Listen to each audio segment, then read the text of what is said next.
ตาบองប្អូនថ្ងៃនេះគេថាជួបសិទ្ធបងប្អូនគឺថាសិទ្ធនឹងនៅក្នុងចំការទៀតបងប្អូនគឺថានៅលើរងតឡងហ្មងបងប្អូនហើយគេថាកាលពីម្សិលមិញហ្នឹងគឺថាទៅកាយក្នុងព្រៃហ្នឹងគឺថាគ្មានទេបងប្អូនគឺថាគីនឹងឡើងសោះអស់ហើយបងប្អូនហើយមកអង្គុយហូបបាយហើយនេះមើលសិទ្ធឡើងពើងដីអត់បានកប់ដីទេណាបងប្អូនមើលឲ្យមែនតែនគឺថាបានកប់ដីមែនគឺថាសិទ្ធបងប្អូនគឺថានៅក្នុងនឹងឡើង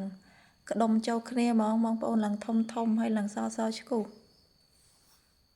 បងប្អូនចាំតាមដានមើលទាំងអស់គ្នាបងប្អូនទៅមើលខ្ញុំកាយចេញមកបងប្អូនគឺថាបជាអត់បានកប់ដីមែនបងប្អូនចាំតាមដានមើលទាំងអស់គ្នាអ្នកណាមិនសប្បាយចិត្តបងប្អូនគឺថាអង្គុយហូបបាយឡៃហ្នឹងហើយផ្សិតនៅឡៃហ្នឹងទៀតបងប្អូន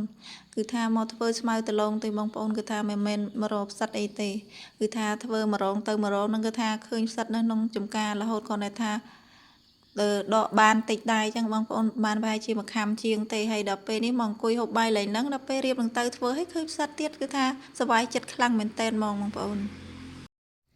ចឹងមិនថាយល់អារម្មណ៍អ្នករកផ្សិតឲ្យបងប្អូនដូចទីអារម្មណ៍ខ្ញុំពេលហ្នឹងចឹងបងប្អូនហើយអត់សូវតែផ្សិតច្រើនទៅបងប្អូននៅគេថាឃើញតែមកកន្លែងហ្នឹងនិយាយពីអពេកបងប្អូនអរគុណបងប្អូនកាយសិតតសិនបងប្អូនសុខសប្បាយទាំងអស់គ្នា